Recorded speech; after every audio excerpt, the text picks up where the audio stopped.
अस्सलामुअलैकुम नाज़रीन, मैं हूं आपका मेज़बान आशिर अज़ीम खान। आप देख रहे हैं हमारा यूट्यूब चैनल आशिर अज़ीम खान ऑफिशियल। फ़ाबियजी अला रब्बी कुमात तो कज़िबान, मेरा नबी पाक सल्लल्लाहु अलैहि वसल्लम और उनकी आल पर लाखों करोड़ों दुरूद सलाम। नाज़रीन, आप सबको अर्श शरीफ की तरफ से सलाम और मैं अपनी ऑडियंस की तरफ से अर्श शरीफ साहब को एक सलाम पेश करना चाहता हूं उनकी जुर्रत और बहादुरी के ऊपर। उससे पहले उसके बाद मैं आपसे बात करना चाहूँगा कि इस इम्पोर्टेड हुकूमत ने जिस तरह से लॉन्ग मार्च को रोकने के लिए मंसूबाबंदी की है, यकीन करें कि ये इम्पोर्टेड हुकूमत जिस तरह से शेलिंग का सामान, जिस तरह से आंसू गैस का सामान इन्होंने इस्लामाबाद के अंदर इकट्ठा कर लिया है और जिस तरह से ड्रोन के हमले पाकिस्तान की अपनी अवाम के ऊपर किए जाएंगे, मेरा इस इम्पोर्टेड हुकूमत से सवाल है कि ये पाकिस्तान की अवाम का आईनी हक है, जमहूरी हक है कि वो आकर एहतजाज कर सकते हैं। वो इस इम्पोर्टेड हुकूमत को नहीं मानते, लेकिन इन लोगों के अंदर गैरत नाम की इतनी सी भी चीज़ होती,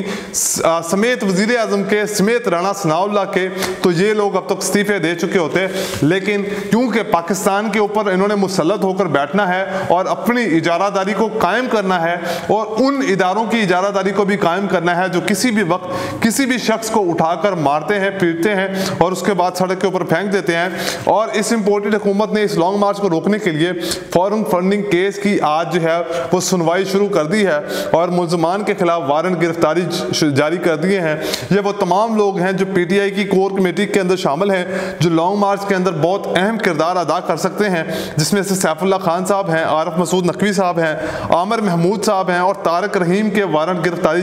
जारी किए गए हैं।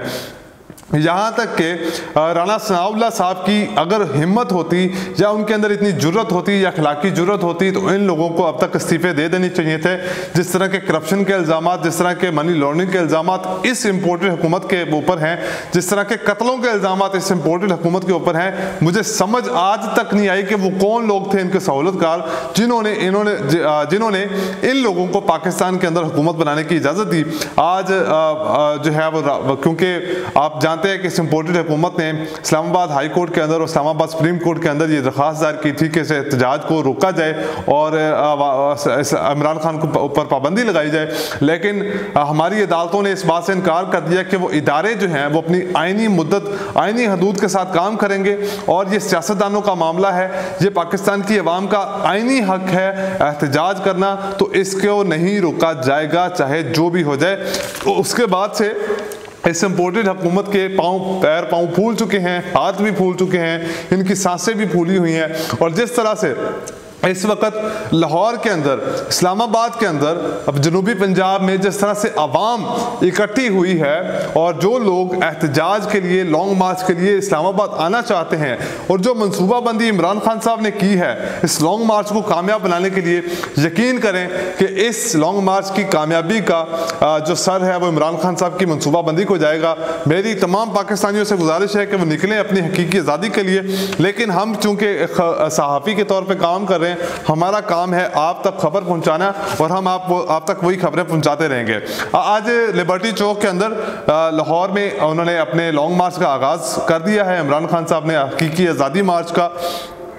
इमरान खान साहब ने अपनी आवाम से खिताब किया और कहा कि मेरे कायदे आज़म मोहम्मद अली जिन्ना, जो कि मेरे कायद हैं और इस पूरे पाकिस्तान के कायद हैं, उन्होंने अंग्रेज़ों से आज़ादी दिलाई। वक्त आ गया है कि मुल्क को हकीकी आज़ादी की तरफ गामज़न किया जाए और उसका सफ़र शुरू किया जाए, जिसमें पाकिस्तान के पास पाकिस्तान की अपनी आवाम के लिए के ज़ाती मुफाद के लिए ये लॉन्ग मार्च होगा। इसमें किसी सियासतदान का कोई मुफाद नहीं होगा, किसी इदारे का कोई मुफाद शामिल नहीं होगा।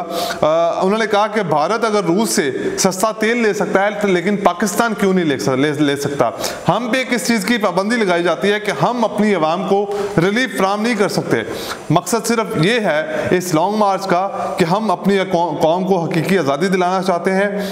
पाकिस्तान के फैसले ना लंदन में हो, ना न्यूयॉर्क में हो, ना वाशिंगटन में हो, बल्कि पाकिस्तान की आवाम के मुफाद के फैसले पाकिस्तान में होने चाहिए। और जिसके बाद से मियाँ नवाज शरीफ साहब की कांपें जो है वो टांगी हुई हैं और उनके पास जो है वो बात करने तक का जवाब नहीं है और मेरी इतलात के मुताबिक मियां नवाज शरीफ साहब और मरियम नवाज साहबा सिर्फ इस लॉन्ग मार्च की कामयाबी का इंतजार कर रहे हैं। वो देखना चाह रहे हैं कि ये लॉन्ग मार्च कामयाब होता है या नाकाम होता है। अगर लॉन्ग मार्च कामयाब हो जाता है तो पाकिस्तान इन चोरों से हमेशा के लिए आज़ादी हासिल कर लेगा, क्योंकि मरियम नवाज साहब लॉन्ग मार्च कामयाब होने के बाद वो कभी भी पाकिस्तान में तशरीफ नहीं लाएंगी और ना ही नवाज शरीफ साहब तशरीफ लाएंगे, क्योंकि उनको पासपोर्ट भी जारी हो चुका है, उनको नया वीज़ा भी जारी हो चुका है। तो उनके लिए मसाइल जो है वो ख़त्म हो चुके हैं। सिर्फ उनकी नाअहली ख़त्म करनी है और इस इम्पोर्टेड हुकूमत के लिए वो इमरान खान जो है वो रस्ते की रुकावट बन रहे हैं। इमरान खान साहब ने जिस तरह से लॉन्ग मार्च की मनसूबाबंदी की है, उन्होंने कहा जी कि लाहौर के लिबर्टी चौक से लॉन्ग मार्च शुरू होगा, इशरा मजंग से होता हुआ आज़ादी मार्च पहुंचेगा, जेटी रोड पर मुरीद के और कामों की और गुजरावाला से होते हुए डस्का और सियालकोट पहुंचेगा, फिर वजीराबाद से जेटी रोड से वहाँ से गुजरात, लाला मूसा और खारियाँ से ये लॉन्ग मार्च जेहलम पहुंचेगा और फिर रावलपिंडी तमाम लोग इकट्ठे होंगे और रावलपिंडी से लोग जो है वो इस्लामाबाद की तरफ जो है लॉन्ग मार्च अपना शुरू करेंगे और लॉन्ग मार्च इस्लामाबाद को अपने घेराव में कर लेंगे, जिसके बाद इस इम्पोर्टेड हुकूमत के पास कोई चारा नहीं रहेगा अपनी इस हुकूमत छोड़ने का। और उन्होंने कुछ अपने जो तमाम अरकान हैं उनसे उन्होंने जो है